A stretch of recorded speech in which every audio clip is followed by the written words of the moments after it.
see how that could be. Goodbye, Gerard. Hey, Good goodbye. frigging luck. Oh, good friggin' luck. Oh, wow. And Flores, thank you so much. Best of luck. Of course, Raising Hope, not Raising Hope. Raising Hope. Raising Hope. Season premiere is Tuesday, 9:30 on Fox. We didn't sell the show, but we had a good time with Cloris. Believe me. All right. That's all you got to know. They're chasing Cloris out of here. Panicking. She can leave whenever she wants. Cloris, take those headphones off. It's like a car driving away with the gas nozzle still in. All right, there you go. You still have a nice ass. She still has a nice ass. Oh, my God. Oh, look, yeah. She's giving Gerard Butler a little hug. Cloris, Sorry to her son. That's now she's stealing my Starbucks. Stealing your Starbucks coffee. Just a little bit of whiskey. No, it is not. No, it's just coffee. It's latte. Oh, yeah. Bye. Take it easy. Cloris, boy, are they direct. You can take that water with you. You can take the water. I will. All right, Cloris, come back and see us. Thank you so much. All right. The king. There you go. And the queen. You're the queen. Reigning queen of Hollywood. Yeah. The reigning queen of Hollywood. Yes. Take it easy, Cloris, like herding cats. That's hysterical. Now she's rubbing Roland's belly. Gerard, I apologize. Yes, Gerard. We've been waiting a long time to talk to you. Oh, my God. And we got this. Look at her ass. Number 85. It's not. Oh, sorry. That ain't she's shaking it, too. It's not bad, She's shaking that ass. And her hearing's very well, too. She hears every word you say. I thought her hearing went. What happened? She's coming back. I was going to get pregnant when I was 83 in the fall. Yeah. And then I did the Dancing with the Stars, and I forgot about it. So by the spring, I thought, oh, my God, I was going to get pregnant. But my stomach went ahead and did it anyway. So by November, we'll have a little. Goodbye. Goodbye. Cloris, thank you so much for stopping in. She's wiggling her ass as she leaves. Her people are going crazy trying to. I don't know what's going on. A handle on her. I have no idea what's happening. She just. You reach an age in Hollywood, I guess, and you can do whatever the fuck you want. It's amazing. Yeah. Gerard, am I that age yet? Finally, no, you're not. You're full of, as they say, piss and vinegar still. Yeah, okay. Because I just had great ass wiggle. Maybe I could try. I wonder if the guys would notice me doing an ass wiggle in the studio. I got a great ass. Yeah, look at him. He's got a great ass. 45, that's a solid ass. Let's be honest with each other. Gerard Butler, Machine Gun Preacher. People are talking about this movie. Yeah, my friend. yeah. Like Oscar shit. Yeah, this looks good. Maybe you shouldn't say that because that kind of jinx people. No, you can say it all you want. I just, in fact, keep saying it even if it's not true. This is why I love it. People are praising you in this movie, man. Yeah, I'm just a huge fan of Gerard. Yeah, of course. Always a lot of action. You're not usually getting a rom-com. That's for sure. I'm not usually getting a rom-com. I don't usually see you in a romantic comedy kind of a setting. Yeah, no, I did a couple over the last couple of years. What was I going to say? Ugly Truth and Bounty Hunter. I never thought I'd get to the stage that I can't remember the movies that I did. Just give me one movie. And then I did that. What was that? And then I did that. So I did those two, but mostly it's been action or dark black comedy, which I love. Yeah, those are great. Yeah, definitely. And of course, 300, obviously. 300, the big, of course, the big one. What have you done before 300 that got you that role? What did I do? Well, I played the Phantom in the Phantom of the Opera. I'd done a lot of intense roles like Beowulf and Grendel, so Beowulf's this great Viking warrior.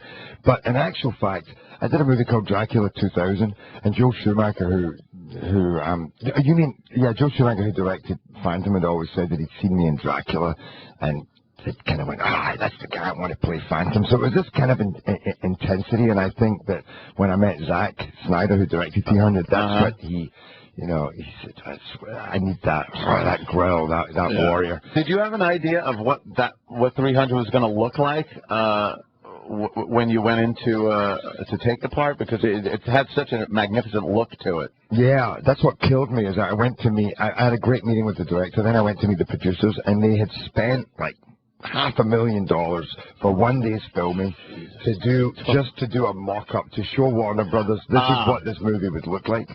So they had one action scene, and it started off with the Warner Brothers sign, and then it was slashed in half by a sword, which then began this great fight. And I literally jumped up on the sofa and over the sofa, and I just met these guys jumping up and down there. Yeah. I got to do this movie. I got to do this movie. And in fact, then I went in to meet Alan Horn, who was the president of Warner Brothers, and because you were saying what got you this role. I mean, Warner Brothers did the Phantom as well, but I sat in front of Alan and said, listen, everything I ever did led to this moment. You know, every role I ever played gave me what I need to play Leonidas. And sure enough, the next day they called and said, all right, we want you as Leonidas. And it was a very exciting moment. I never thought of that you would have to literally mock up a piece of the movie to make it, to show people what it was going to look like, because it was so new looking for a movie that you couldn't just present, hey, here's some people, they're fighting. It's like, oh, what, Spartacus? What are we looking at? What are we watching here? Well, that was the thing. At that point, there had been, you know, a few of those movies. I think Troy had just come out, and there was, I think there was, to be honest, there felt like a bit of boredom with that, you know, and it was how they reinvent the sword and sandals epic and say it in a different way, you know. Yeah, that slow motion, just the look of it. It had almost God, you can't even describe it. Like a sepia tone, but that was something else, and they called it crunching. They had this technique called crunching, which doesn't really explain it, but it's when you intensify some of the colors, like the shadows, and use the sepia. And so they had a process where you would look at the regular film, and then they would basically press this button that would put it through this process. See the difference between the two. Yeah, and then it was crunched into the 300 style. I mean, they did a lot more. Then there was all the backgrounds that they had to create and paint, and those skies, and well, a lot of the filming, I would gather, probably wasn't done on any location. You probably did a lot of green screening. Yeah. It was all green screening. Yeah, it would have to be. There was one shot that was outside with horses, and then they built a little bit of Sparta, but other than that, it was all green screening. Yeah, all green. I feel like I'm publicizing 300 here. I love it. I know. And the movie opens, 300 opens in 2007. What? I'll tell you what happens, though. We become fans of you guys, and then we get to talk to you maybe once, so you want to kind of get to know you. And I'm like, I'm joking. I have so many questions about that goddamn movie, but all right. No, it's true. I'm joking. You are right. I mean, Machine Gun Preacher is what you're promoting, which opens next Friday, not this Friday, right? 23rd. And then 23rd. And what's the movie about for the people that don't know? So it's the story of, it's a true story based on this man Sam Childers, who I believe is here at Sirius the other day, talking to a couple of different people. But he basically was this rogue guy. He was a drug addict, and he went around with a shotgun. He was a robber. He was in and out of jail. Drug addict, drug dealer, who then kind of reached rock bottom and finally kind of transformed, found God, became a man of faith. But still, he got his life together, but he still wanted to do something in his life, so he went down to Africa. He went down to Sudan, and witnessed some horrors there in the Civil War. Yeah, exactly. It was kind of like, I'm going to go on holiday to Sudan. He just always had that thing, and I think they were searching for some kind of purpose. So he ended up down in Sudan, but he originally just went down and put some nails in some roofs because he was in construction, and witnessed some atrocities, and it just affected him, and he knew he had to do something about it. So basically, he ended up becoming a preacher. He built a church back in Philadelphia to raise money to build an orphanage. And he built an orphanage down in Sudan in the heart of the action, basically, where the war was going on. And also in the heart of rebel territory. And rebel territory basically is a place where they're going to villages and just kill everybody, and pillage. Yeah, and they kidnap these kids and they turn them into child soldiers, and even the children are required to perform these ritualized killings, sometimes killing their own families, killing each other. They're mutilated, raped. I mean, and by the way, it sounds like crazy, like you're just throwing this out, but when you actually get involved in the story and you do your research, you realize this is all happening. Oh, yeah. And it happens a lot. And he didn't, he really kind of took it upon himself to stop this and started fighting in the war. So he picked up a machine gun. He formed his own army and went out, not just to defend, because they kept attacking his orphanage, but he didn't just stop there. He went out and started attacking the rebels. and taking back the kids that had been kidnapped. So it was a mixture of taking in orphan children and rescuing kidnapped kids. And kicking some fucking ass. And kicking. Can you say fucking? And kicking some fucking ass. So the movie has, and by the way, that's what's great about the movie, because it's a real adventure, and he's actually a very colourful character. You can imagine the guy who's lived, to say the least. So he's, there's a lot of ass kicking goes on in this movie. It kind of has those 300 elements where somebody, takes on, another kind of force so much greater than themselves. Right. It's kind of a lost cause, but it doesn't matter. They just go and do it anyway. Yeah. And then, in fact, that kind of ground them down. I mean, he lost his mind, and, he witnessed the most horrific things. Oh, there was one time he rescued some kids. He could only take so many kids. And he came back and the ones he'd left, and they'd all been burned alive. It's heavy stuff, and this really sent him to the brink. I mean, he became suicidal at points, and that's a lot of despair. Tough story, man. Jesus. It's a tough story. Yeah. Where'd you guys do most of your filming for the movie? So we shot in Detroit and South Africa. There's jokes there, but of course there is. Detroit was our Sudan. Yes, and then we shot in LA. Didn't need any sets, did you? Save money on sets, huh? Exactly. Oh, shit. It just said, follow the grenades and the RPG, the gunshot, and we followed the action around. Sorry, Detroit. We're listening right now. By the way, I gotta say, we had a great time there. Actually, there's a lot of beautiful parts around there. Maybe not the heart of Detroit. Really? Yeah. I'm all of a sudden going through the Detroit Rolodex in my head, and I'm not remembering too many. No, like Dearborn and Birmingham. Yeah. Have you ever been to Birmingham? No. No. Okay, well, shut up then. Okay, I'm going to shut my mouth. No, and all around there, there's the lakes around there, and really there's some beautiful little towns. But Detroit itself, not. I mean, I get what you're saying. We went to Detroit for 2 days, and they put us in a hotel near the stadium. It was like in the middle of nowhere. We never really saw Detroit. Okay.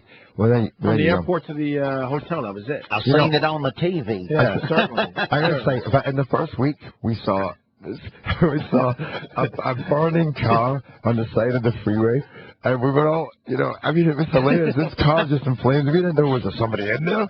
And it got to the stage where there was so much traffic on the on-ramp waiting to get past this car that everybody just started, pulling around and driving past it. It was like, I don't know if there's a dead guy. I mean, there were firefighters there by that point. And then another day, this tire, we were driving along the freeway, and this big tire was just sitting there in the middle of the freeway, and everybody swerving to avoid it. Another day, we saw step ladders in the middle of the freeway. So this, I would say if you're into Detroit, just don't take the freeways. Yeah, stay off the freeways. Yeah. A lot of debris. I can't wait to see Machine Gun Preacher, though. That sounds good, Roland, man. by the way, who you probably know. Roland. Roland fucking came in here like, you guys got to see this movie. But he couldn't really talk. Yeah, he lost his voice, today. but things as a preacher, I mean, he deserves an Oscar, though, for it. It's amazing. Wow, coming from that voice, you really... Yeah. I know. He deserves it. It's one of the best movies I've seen in a long time. Wow, that is... and from Roland sees a lot of movies. He sees every movie. Yeah. Thank God you didn't completely lose your voice. I loved it. Thank you very much. No, but it's really intense. I mean, even the whole audience, though. You got standing ovation at Toronto Film Festival. Right. Yeah. No, it's Toronto. I think you were in the paper today because at the boy, what I know. The premiere was at MoMA, and you were having a little Q&A, and some assholes were talking while you were trying to talk. Were they? They made the paper. Yeah. I mean, half the shit in the paper, I don't believe, but they did make it. Saying you shut them down, like, hey, when you stop talking, I think I'll talk a little bit here. Oh, okay. I don't actually remember, but it might have happened. I'm a very aggressive man. I don't think we'd want to fuck with you. You got that vibe. Fuck that. Yeah, that's funny. I actually don't recall that. I'm amazed what makes. Yeah, I guess they pick up on it, though, the stupidest, tiniest little thing and try to blow it up. I guess, right? Or it never happened in the first place. Yeah. Have you been in any kind of problems that the press has picked up on? Oh yeah. you. Problems, I'm just curious. I'm going 300 on your we way. don't even need any details. I just like to know how you handle shit like that. You know? There's been a couple of paparazzi incidents. They did bring out a bit of the Leonidas.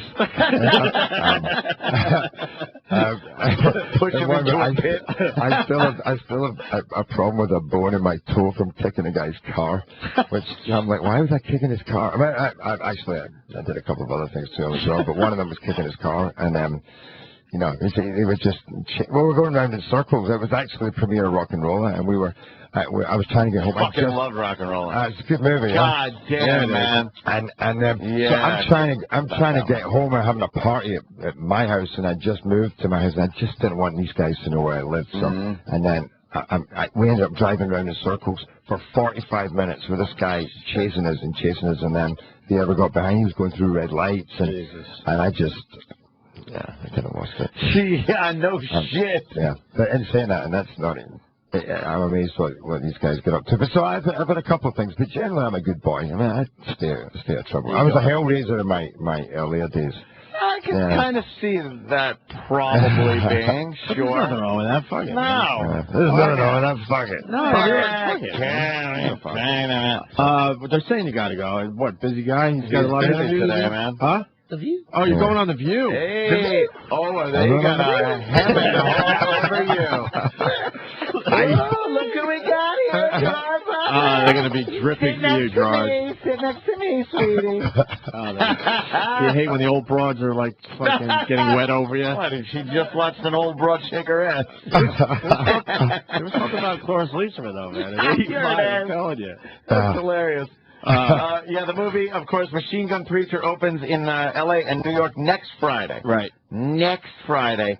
Gerard Butler, man. Goddamn, I don't know how I fucking ever forgot you were in Rock and Roll. You had one of the best parts in there. The ass kickings that went on in that movie are fantastic. So before you go see Machine Gun Preacher in the theaters, if you want to just check out Rock and Roll, it is a great fucking movie. I love it. Who did that one? Guy Ritchie? Guy Ritchie did it. Guy Ritchie knows how to make a film. It's so fucking funny and violent and just twists and turns that are. I loved that movie, man. Great job. Damn it. Gerard, thanks so much, man. Thank you, guys. That was fun. Come back and see us. Gerard Butler, everyone. Machine Gun Preacher.